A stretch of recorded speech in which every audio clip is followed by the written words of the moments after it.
अच्छा, ये टेबल है जिसमें हाइपोथेसिस जो हैं वेरिएंस के अकॉर्डिंग एक्सप्लेन हुए हैं। हमने लास्ट टाइम जो काम किया था चैप्टर 10 में, वो था मीन से रिलेटेड इन्फ्रेंस। मीन से रिलेटेड इन्फ्रेंस हमने लास्ट टाइम किया था।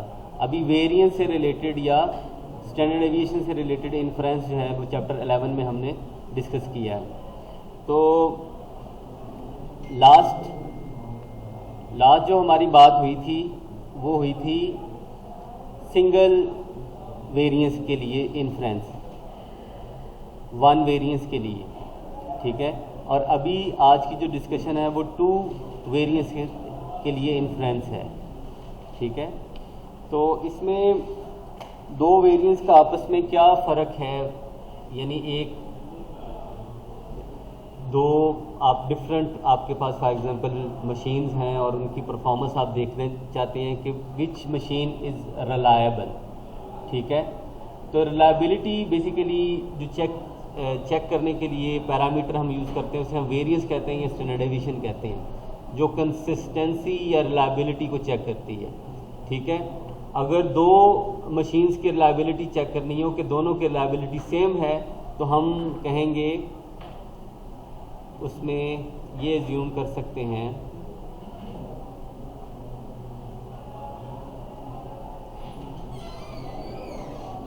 Sigma one square is equal to sigma two square. अगर दोनों की उनमें जो वेरिएंस है अगर सेम आता है, ठीक है, इट मीन्स दैट कि दोनों की रिलायबिलिटी सेम है या उनकी जो uncertainty associated with manufacturing is the same, ठीक है। और या दूसरी चीज़ ये हो सकती है कि वेरिएंस ऑफ मशीन वन में be greater than variance of machine two, ठीक है।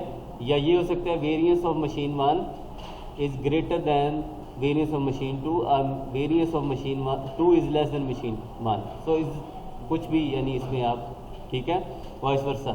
अब इसी चीज़ को हमने in term of hypothesis establish करते हैं और ये इसका टेबल है कि इसमें दो तरह के ही हाइपोथेसिस हैं और उसमें दोनों में ये सारी चीज़ें कवर हो जाती हैं, ठीक है। कि sigma one square less than equal to sigma two square, ये इसका नल हाइपोथेसिस है, और ऑल्टरनेटिव है sigma one square greater than sigma two square, और इसी तरह नॉट इक्वल टू। यानी हमारे पास सिर्फ दो तरह के हाइपोथेसिस है, एक अपर टेल और एक टू टेल, इसमें जहाँ पे हमने एफ डिस्ट्रीब्यूशन यूज़ करनी है। और इसका जो टेस्ट स्टेटिस्टिक्स है वो भी कैलकुलेट करना कोई ज़्यादा डिफिकल्ट नहीं है। अभी जब ये प्रैक्टिकल प्रॉब्लम पे जाते हैं देन आपको इसका क्लियरली पता चलेगा कि ये किस तरह से हम फार्मूलेट करते हैं हाइपोथेसिस। और एफ टेस्ट आप किस तरह से कैलकुलेट करते हैं कि sample variance of from population one and sample variance from sample two, तो ये आपके पास इन दोनों का रेशो आप ले लेते हैं। ये S1 square and S2 square से आप ऑलरेडी फेमिलियर हैं, ठीक है। ये सैम्पल वेरिएंस इसको कहते हैं, sample variance. S1 square and S2 square these are sample variances.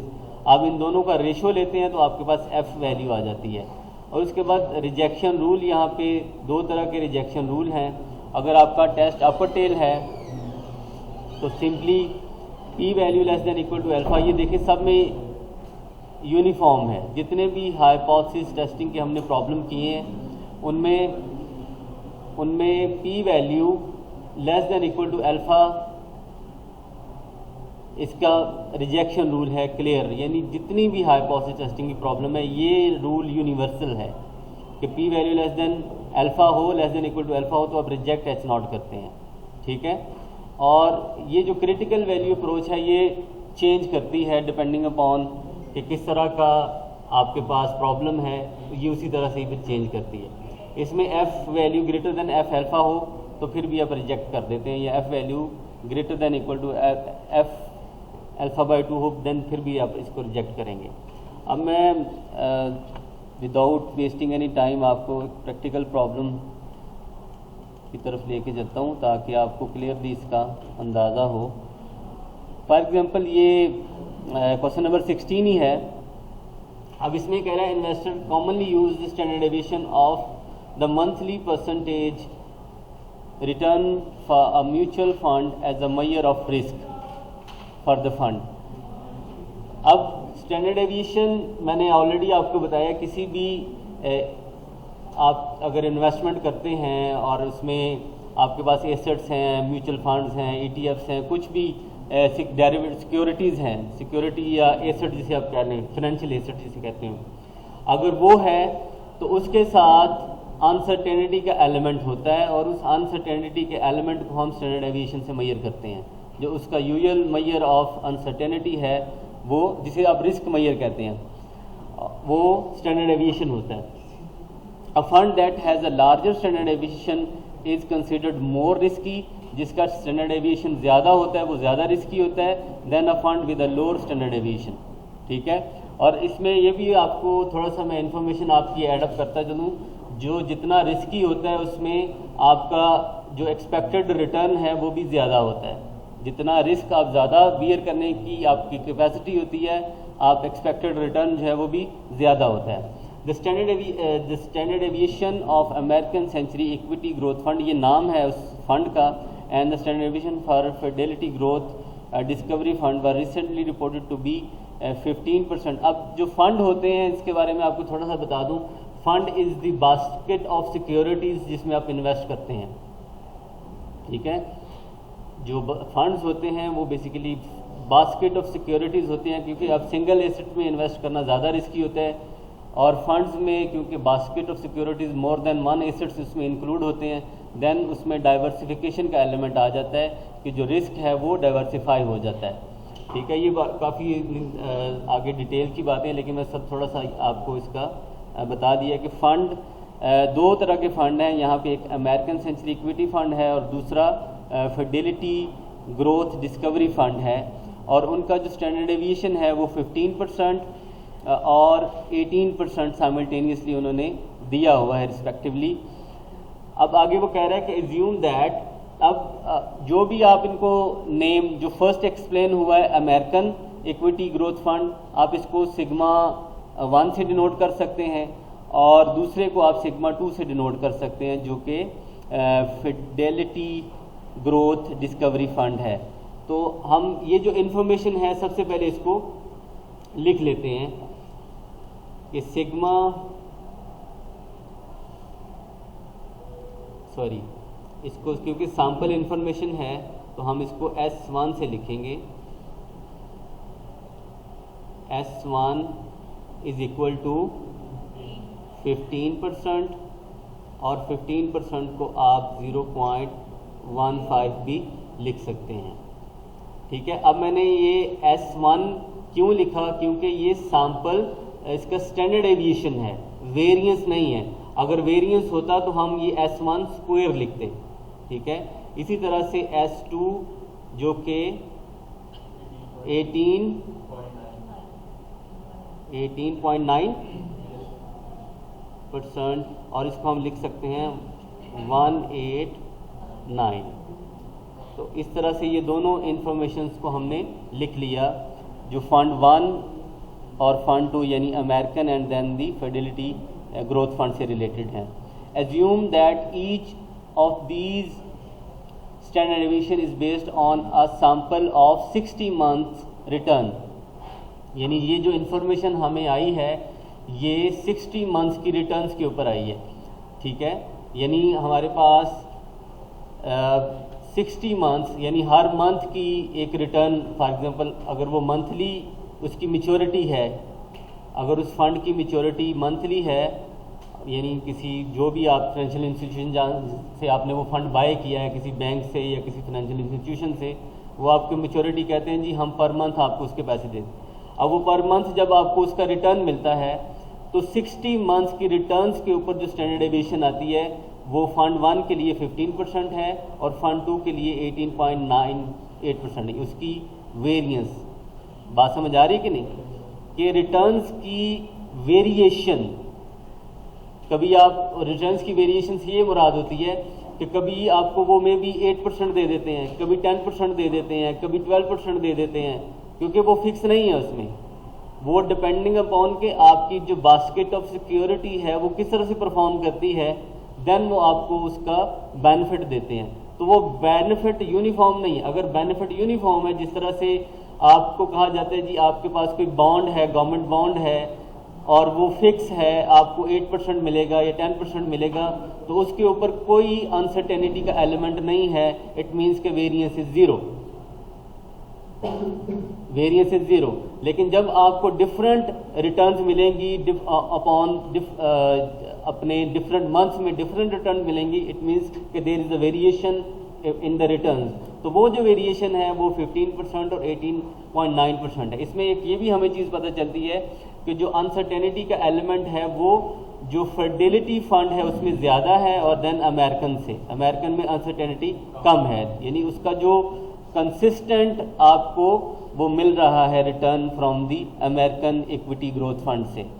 और इसके बाद assume that each of these standard deviation based on a sample of 60 months return। 60 months यानी अब आपके पास जो n है, n1 is 60 और n2 is also 60। ठीक हो गया, बात को फॉलो कर रहे हैं ना? अच्छा, इसमें जो एफ टेस्ट है, जो एफ टेस्ट है उसकी जो फॉर्मुलेशन है वो सिंपली ये होती है S1 square over S2 square, ये एफ की फॉर्मुलेशन है। तो अब इसमें क्या ऐसी मुश्किल चीज़ है कि हम इसको कैलकुलेट नहीं कर सकते, क्योंकि दोनों हमारे पास हैं, ये 0.15 और 0.189 दोनों इन्फॉर्मेशन हमारे पास हैं और हमने सिर्फ इसकी एफ की वैल्यू को कैलकुलेट करना है। अब ये 0.15 whole square divided by 0.189 whole square, इसको ज़रा डिवाइड करके मुझे बताएं कि एफ की क्या वैल्यू आती है। 0.629।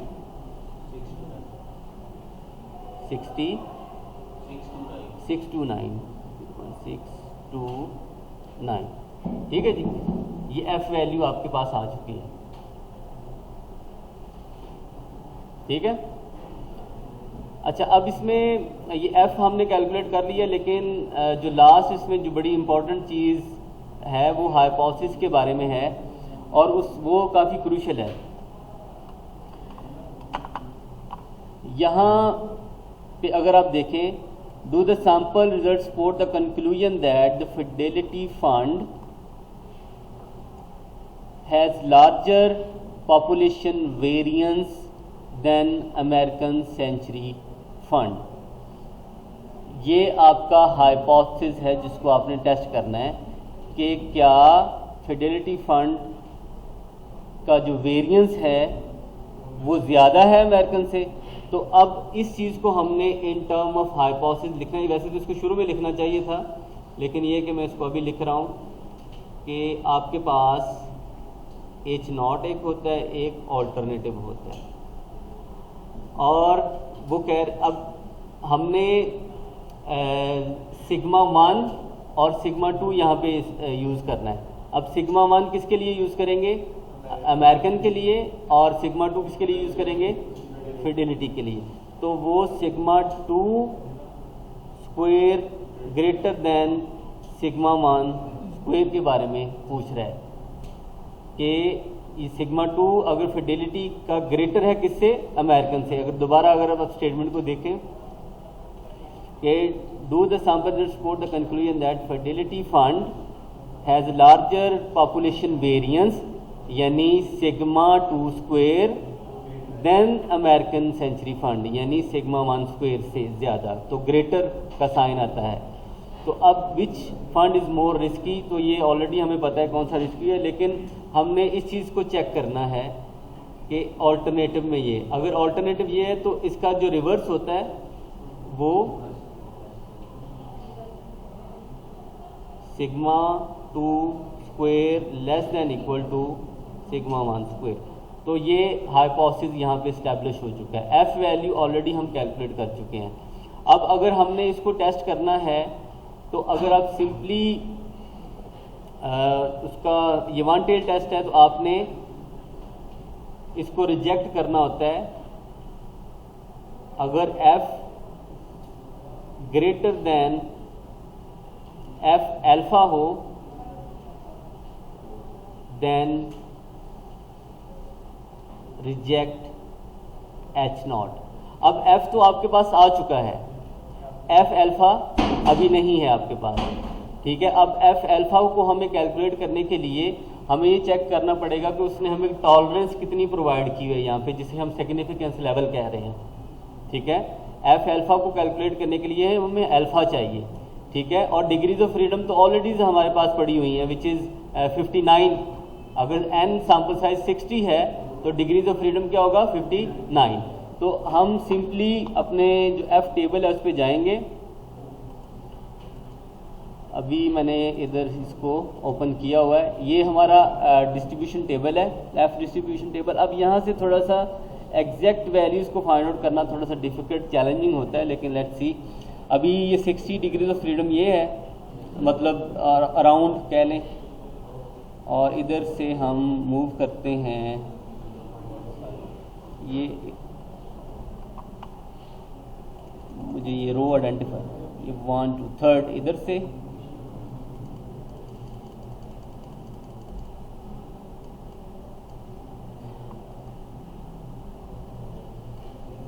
ये वो वैल्यू आती है, सॉरी ये नहीं, इसमें अगर आप गौर करें तो ये 10%, तो हमारे पास लेवल ऑफ सिग्निफिकेंस चेक करते हैं वो क्या है, तो लेवल ऑफ सिग्निफिकेंस हमारे पास है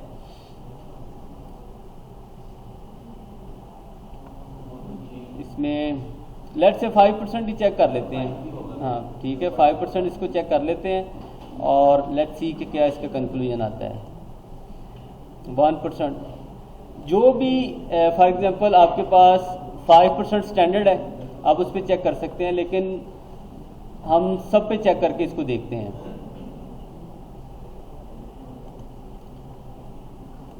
देखें ये 60 डिग्रीज ऑफ फ्रीडम, ये इस पे 10% पे जो वैल्यू बन रही है 1.40, 5% पे 1.53, 2.5% पे 1.67 और 1% पे 1.84।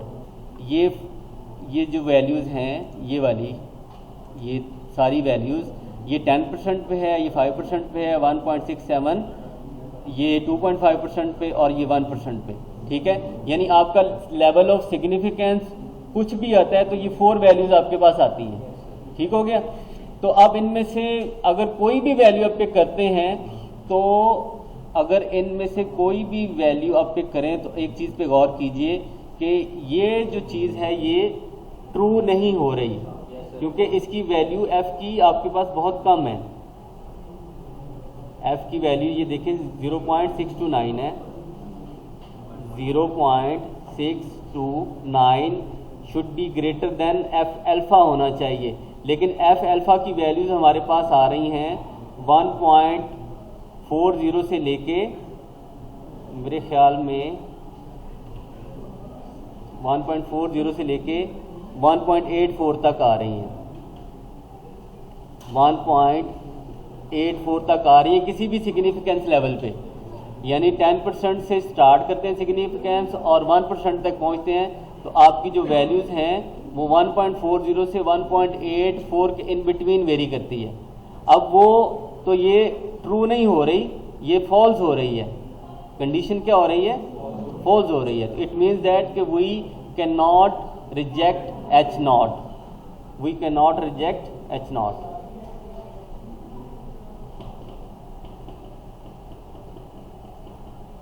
We can not reject H not. ठीक हो गया जी। ये है प्रॉब्लम हाइपोथेसिस टेस्टिंग से रिलेटेड। तो सिंपल है, अगर आपने इसको पी वैल्यू के थ्रू करना है, ठीक है, तो पी वैल्यू अप्रोच सिंपली ये होती है कि आपने एफ की वैल्यू को देखना है कि कोरस्पॉन्डिंगली हमारे पास अल्फा क्या आता है। तो क्रॉसपॉन्डिंगली अल्फ़ा आपके पास 0.62, अगर आप उसी टेबल पे जाएं तो आप देखें कि उस जो रिक्वायर्ड डिग्रीज ऑफ फ्रीडम में हमारे पास कोई भी ऐसी वैल्यू नहीं है जिसके ऊपर हमारे जो अल्फ़ा हमें मिले। 0.62 इसमें कोई भी ऐसी वैल्यू एग्जिस्ट नहीं कर रही, ठीक है। अब इसमें एक चीज़ आपने गौर करनी है कि जैसे जैसे f की वैल्यू इंक्रीज कर रही है, इधर से अल्फ़ा जो है वो डिक्रीज कर रहा है। जैसे जैसे f की वैल्यू इंक्रीज कर रही है, अल्फ़ा डिक्रीज कर रहा है। तो इसका मतलब ये कि अगर हम अल्फ़ा की वैल्यू अगर हम f की वैल्यू और कम होती है, f की वैल्यू कम होती है तो अल्फ़ा ज़्यादा होगा। ये दोनों इनका रिलेशनशिप जो है ये सुन लें, f का और अल्फ़ा का रिलेशनशिप आपस इन्वर्सली प्रोपोर्शनल होता है, इन्वर्सली प्रोपोर्शनल। f जितना बड़ा होता जाएगा अल्फ़ा कम होता जाएगा, ठीक है। f जितना बड़ा होता जाएगा अल्फ़ा कम होता जाएगा, इन्वर्सली प्रोपोर्शनल। अगर 1.40 पे अगर अल्फ़ा 10% है तो इट मीन्स दैट के 0.6 पे तो अल्फ़ा आपका ऑलमोस्ट 30 पे चला जाना चाहिए, 30 पे चला जाना चाहिए। अल्फ़ा आपका और कम हो जाना चाहिए ना। ये 1.40 पे आपका 10% है। बात पे गौर कर रहे हैं कि नहीं? ये 1.40 पे अल्फ़ा आपका 10% है, ठीक है। तो अगर ये 0.629 होता है तो अल्फ़ा और आपका यानी 30% के करीब या 25% के करीब आ जाता है। तो उसी अप्रोच से भी आप अगर आप करते हैं तो आपकी जो पी वैल्यू अप्रोच से भी ये आप इसको अनएबल टू रिजेक्ट करेंगे, क्योंकि वो भी बात समझ आ रही कि नहीं आ रही? ये चीज़, ये जो पॉइंट मैंने बताया इसकी समझ आई कि नहीं आई? रिजेक्ट नहीं करेंगे ना। अच्छा, एक तो वजह ये मैंने यहाँ पे लिखी है कि हमने एफ अल्फ़ा फाइंड आउट किया और उसकी वैल्यू जो है वो 1.40 से लेके 1.84 तक है। अब ये ट्रू नहीं हो रही कंडीशन, क्योंकि ये 0.629 ग्रेटर नहीं है इन सारी वैल्यूज से, तो इसका मतलब है कंडीशन फॉल्स है। तो हम कहते हैं कि we can not reject H not. एक तो ये चीज़ है।